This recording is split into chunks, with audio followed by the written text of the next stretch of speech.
Dear students, I am Supriyo Dhar, teacher, Department of English, Uluberia College.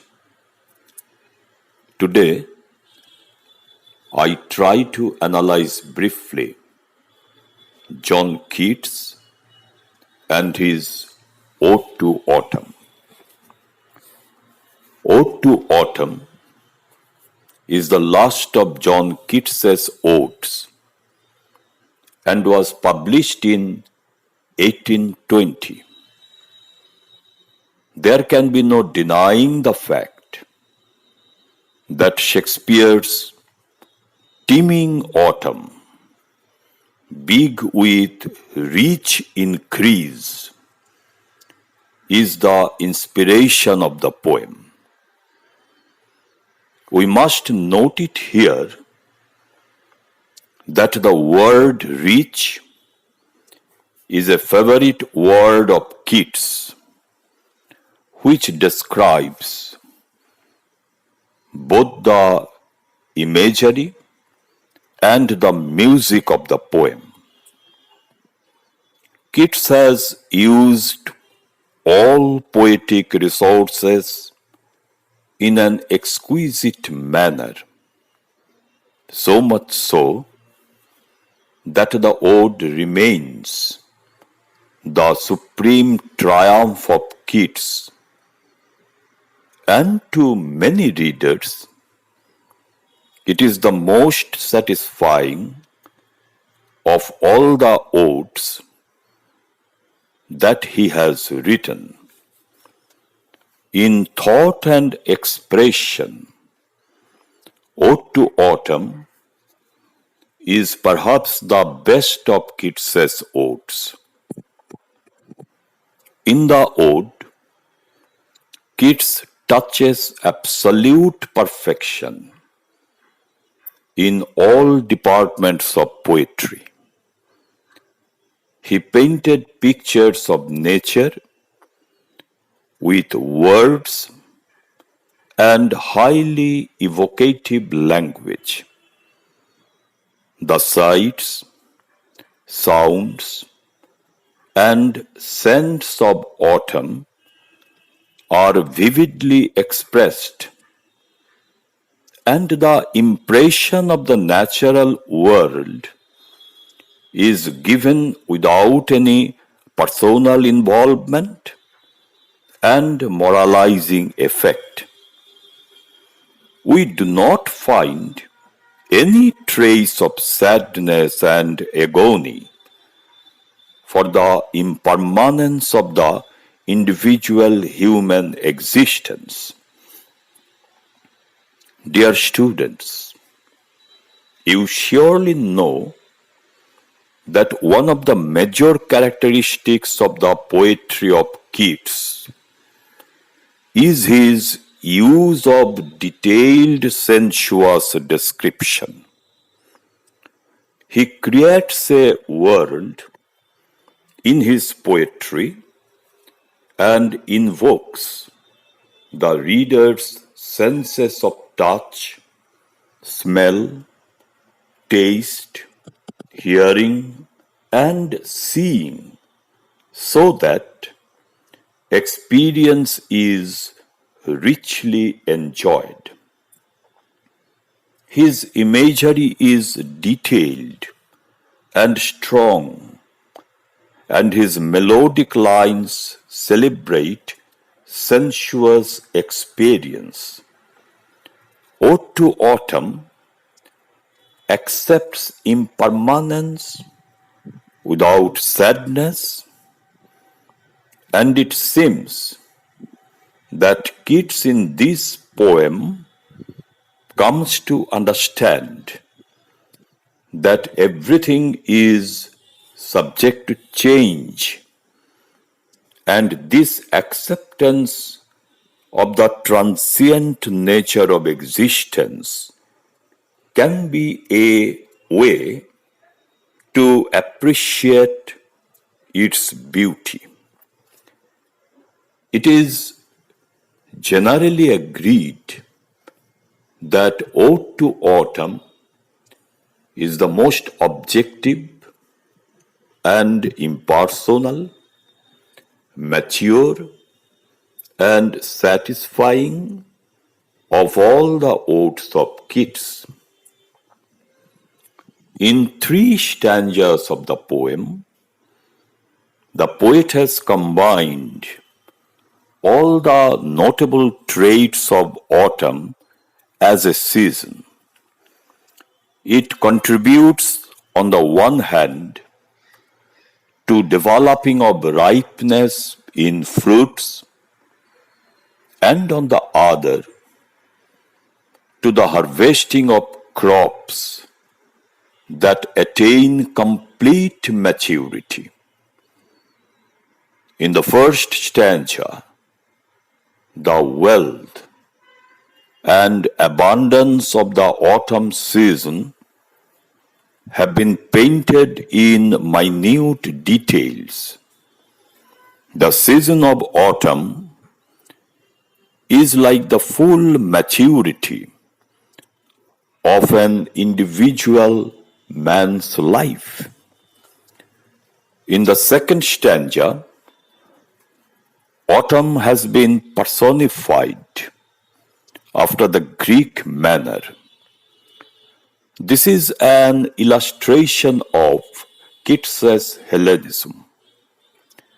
Personification is present in the first stanza, and personification of autumn continues in the second stanza. We here get a personification of the season in several appropriate postures and settings.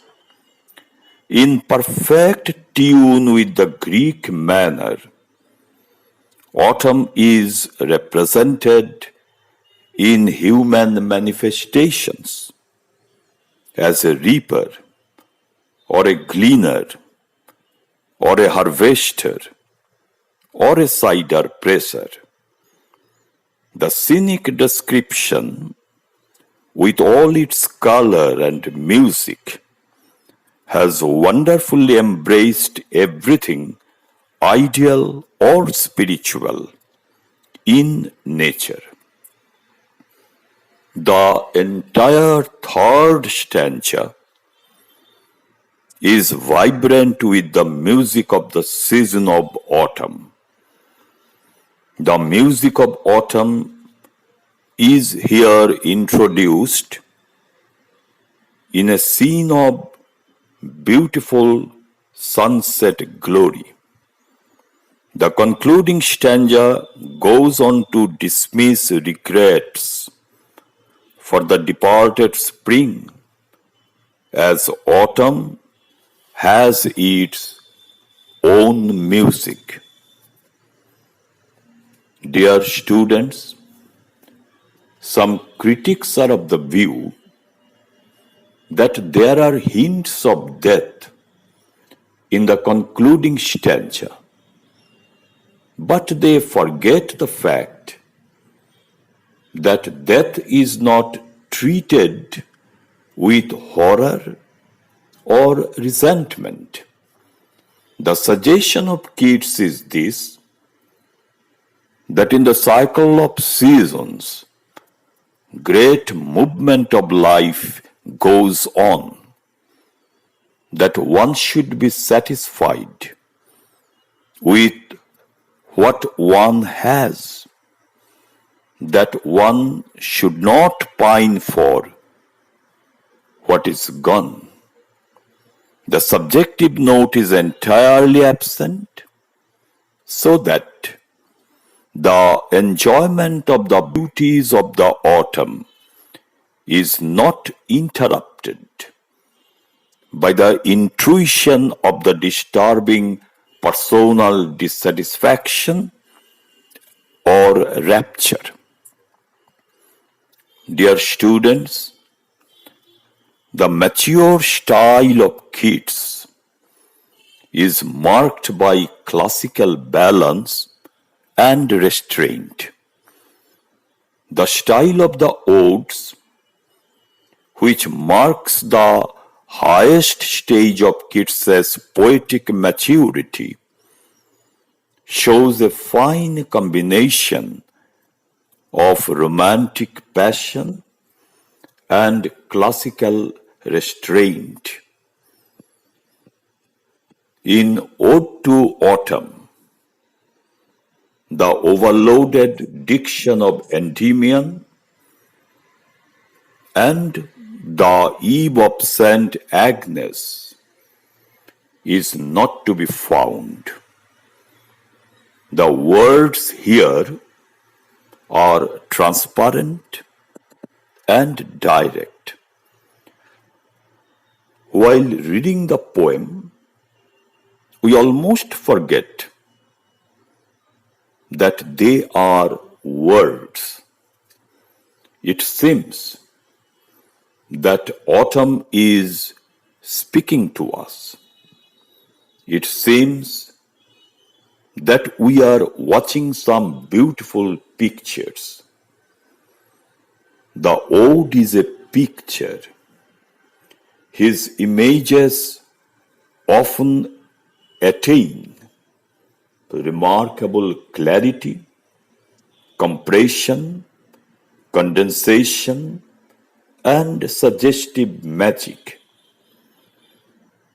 Ode to Autumn is full of dense richness, and the richness harmonized and lifted to a serenity unequaled elsewhere in romantic poetry.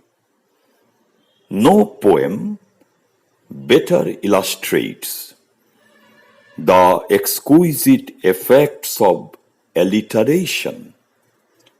Proportion here is exquisitely kept in all the three stanzas. The organic unity of the three stanzas, painting different pictures, are integrated into a complete structure without leaving any unnecessary tag. Dear students,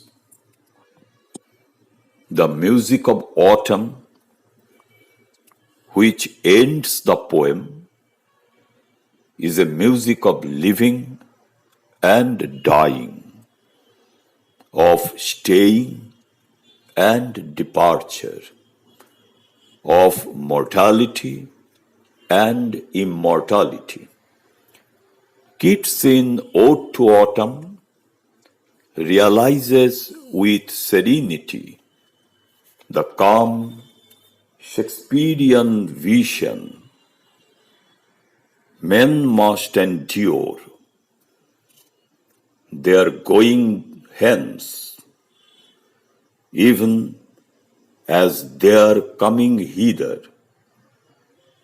Ripeness is all. The last two lines are quoted from Shakespeare's King Lear. Thank you.